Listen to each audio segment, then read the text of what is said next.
Hope you're having a good day. For those of you who don't know me, which is probably all of you, my name's Bella, but I go by Ginger or Ginger Leavv Tea in the different corners of the internet.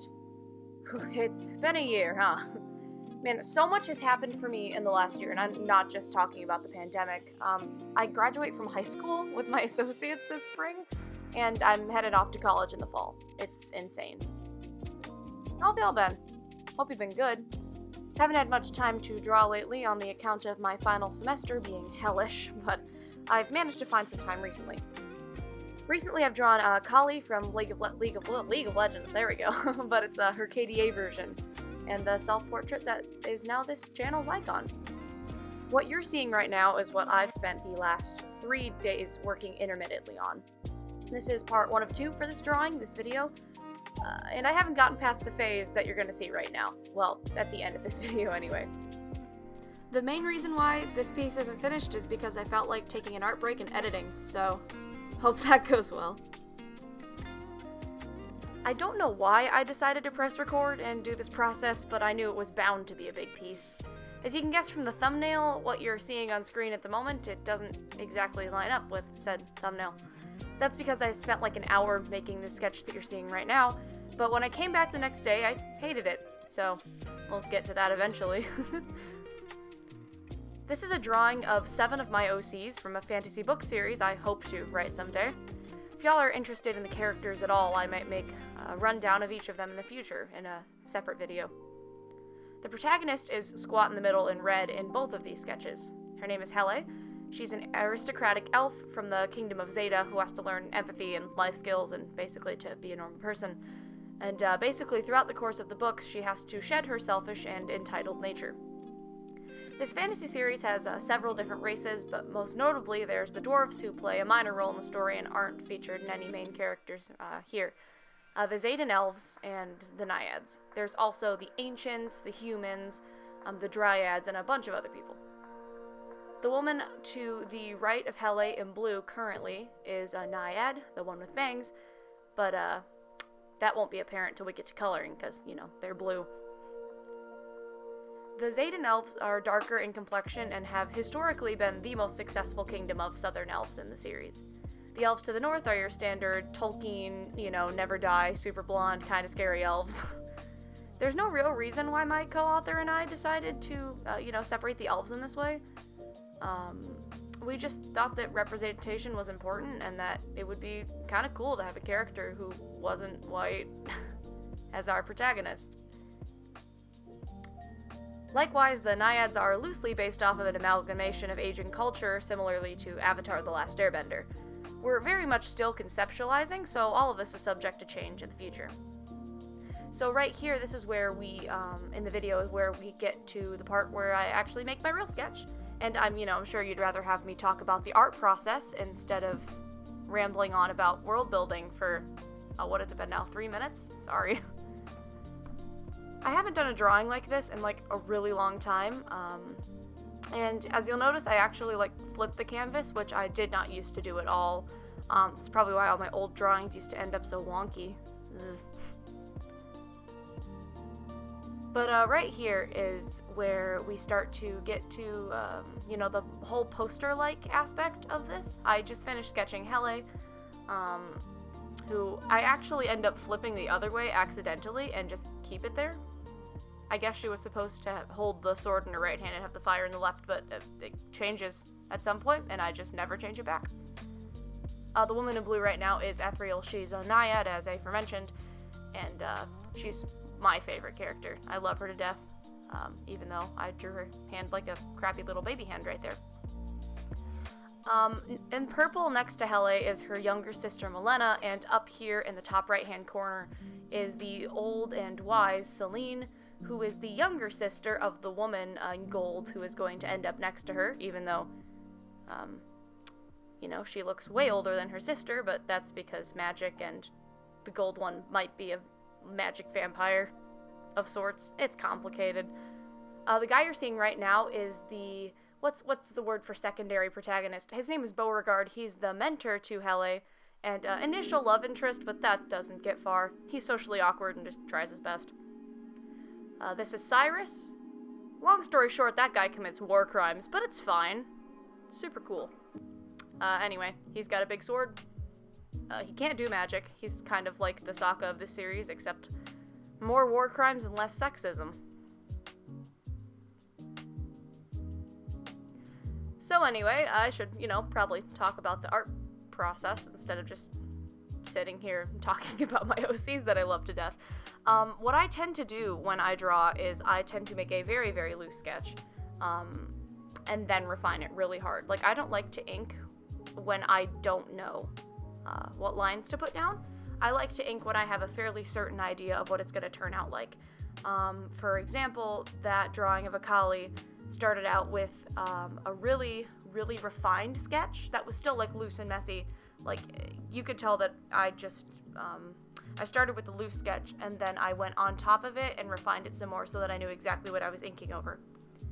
Recently, I fiddled with the settings of all of my different tools, and I found that inking is, like, way easier and way nicer to do when you have, like, pressure variety with it. And so that picture of a Kali that I drew is, like, still one of my favorite inks to this entire day. It's so clean.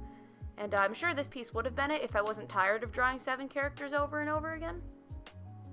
Sometimes when I have, like, a big picture or a big piece to do, I'll start with a really loose sketch layer for all of the characters so that I can place them, and then I'll go on top and do another sketch layer just to refine it. I'm pretty sure I did this when I drew my other gigantic piece of all of my D&D characters. That one's pretty cool. Like it a lot.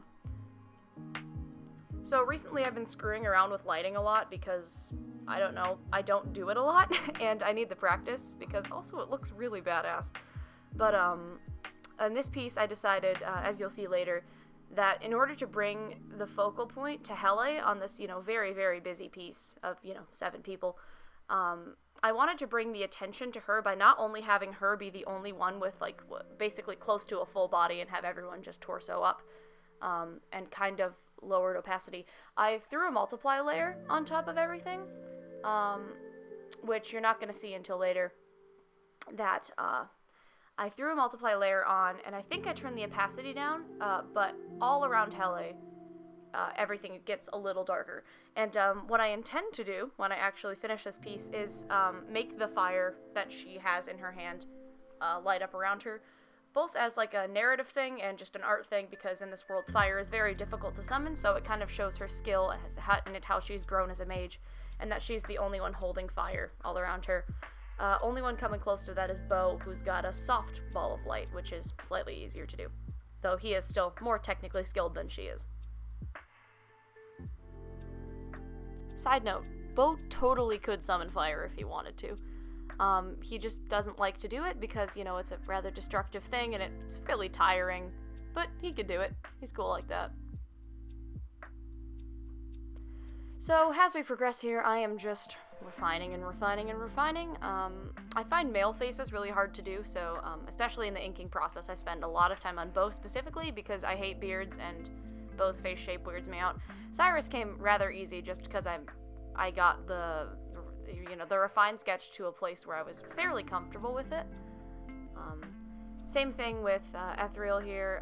She goes through a lot of changes, but that's because of, like, outfit stuff, because I have the hardest time deciding what I want her to wear. At first I try to go for a high-necked silhouette, which I end up doing in the final version, just because that's something I'd established as, like, the culture and fashion of the Naiads, but at some point I try to do a sort of, kimono-esque neckline overlay. I hated it. I left it there, and then I went back and fixed it because it didn't look good.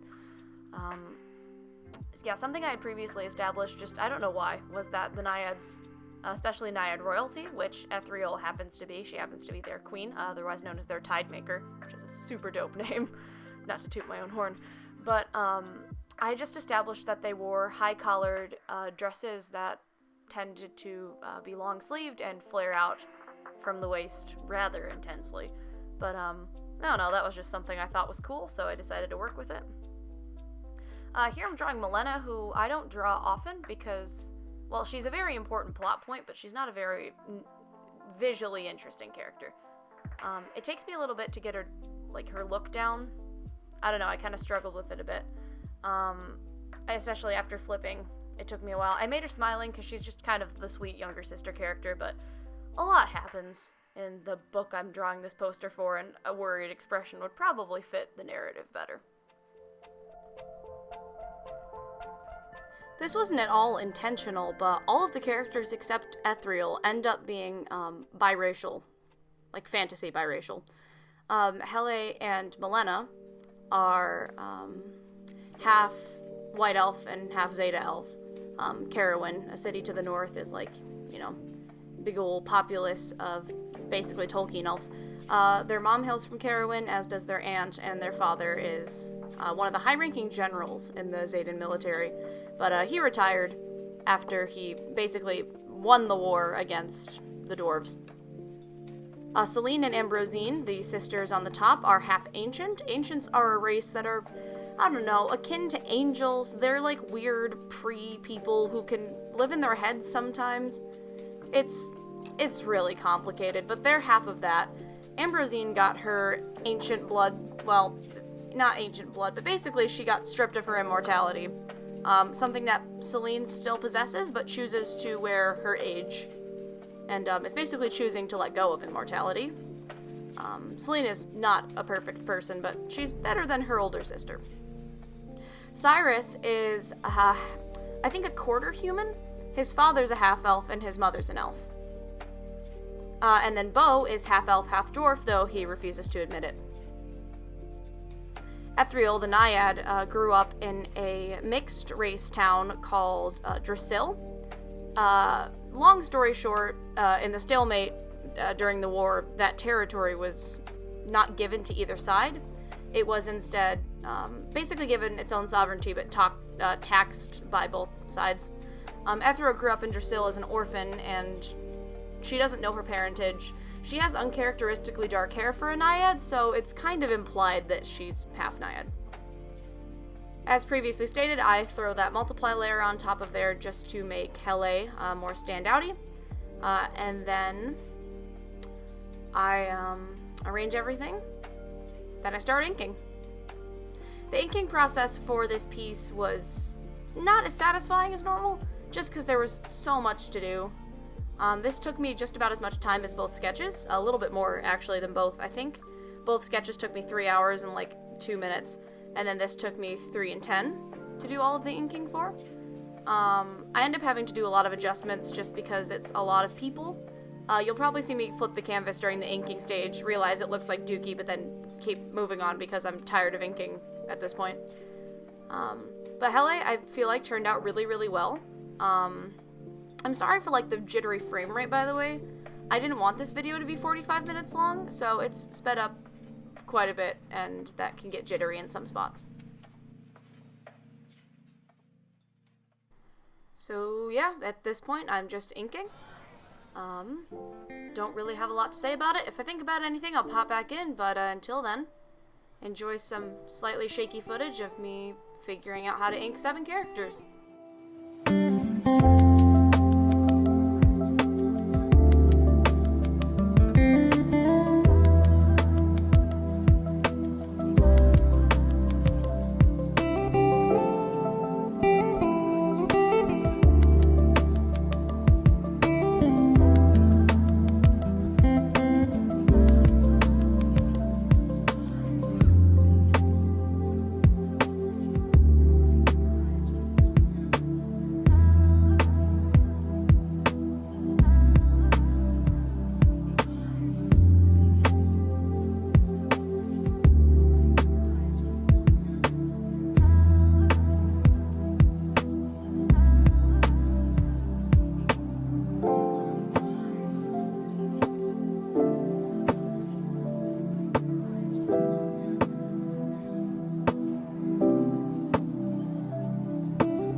I recently went back and watched the last YouTube video I posted here, and it was this redraw of Haley Musim's character Babs from her webcomic Unfamiliar. And I was talking about improving your art, and I loved the energy and the vibe that I had back then. I was just so positive, you know, I was like, I really like my art right now. I think it's super cool. And quite honestly, I want to improve a lot. And I think, honestly, if that Bella saw this drawing, she would, like, freak out. Personally, I'm struggling with liking my art style right now, especially with this piece, like, especially with the male faces. I can't with the male faces. Like, I've been so proud of some of the ones I've done recently, and I felt that I've really made strides and improvements, especially even just changing little things, like, you know, the settings on my brush have helped me improve, like, so much. But, I mean, I kind of struggle with thinking my art style's kind of ugly. I often think it feels stiff, and I'm getting better at posing, and honestly, I don't even know how I did that hand, any of the hands in these pieces that turned out half as good as they did. But, you know, I've found that lately, I've either been so insanely proud of my work, or, like, really disappointed. And I keep trying to have the mindset that I had in 2019, back before everything got crazy. I mean, it's gotta be hard to have that same attitude, coming from, I don't know, such a different place, a place where everything is 10 times more depressing, 10 times more depressing and, you know, 10 times more difficult. I hope to have that energy again one day, and I think it's like a super healthy attitude to have. Just be proud of where you are. And definitely, looking back on all that old stuff from this channel has helped me feel so much better about myself. Just even looking at the inking in that video, I hated the brush pen that I use now. I had it back then, but I hated it because I couldn't ever, like, I would try to get my lines too little, and then it ended up being grainy and pixely. So I used the pencil tool, but I didn't make it harder, I made it softer. So that ended up being, like, really soft. And, I mean, well, I think it looks stylistically okay. It's just not what I would do today. I prefer harder lines. But I think it's really interesting looking back on this sort of stuff.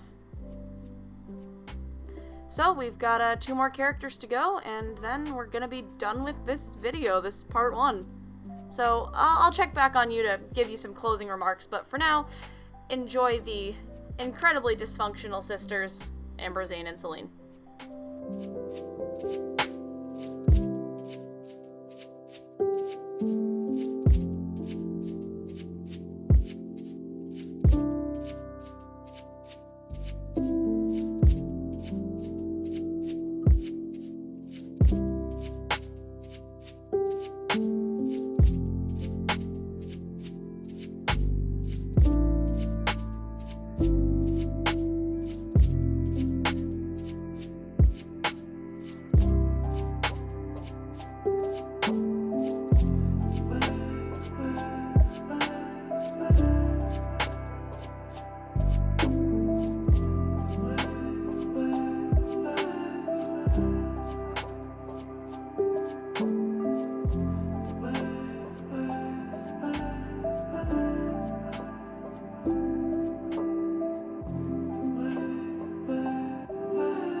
So it's right about here that the piece finally starts to come together as I have it currently. I bring Ambrosine and Celine, Ethereal and Cyrus, Melena and Beau, and then finally Hele, after adjusting some layer positions, into the forefront. And then I'm gonna, smack another multiply layer on there, like I did before. Take some time to rearrange all my folders. Make it blue just to give it that nighttime vibe, and really kind of wash out Ambrosine and Celine, because they're not all that important. Then I fiddle around with the title. It's the 6th book in a 7-book series that I probably will never write. I can only hope that I will, because it would be so cool. But then I decided against the 6 because it was too cluttered. And yeah, here you have it. Sorry if the quality's a little grainy. I have no clue if I can do anything about that. But yeah, that's what I got. It was a really fun piece to work on, and I can't wait to color it and add the effects and all that jazz. But, it's really going to be, I don't know, a long and interesting process. And I hope to get it to you guys within this next week. I can't make any promises, because we're going away out west for spring break, just to be alone in nature, because people can't do people at the moment. So yeah, I hope you all have had a wonderful day. I hope you enjoyed this process. It's been so long since I've made a video. I've certainly had a lot of fun. If you enjoyed it, consider subscribing. Not gonna, force you at gunpoint or anything, but, yeah, if you like what you see, I hope to do this more. Can't promise anything, but it sure is a lot of fun for me. Alright, I'll see you guys in the next one. Bye!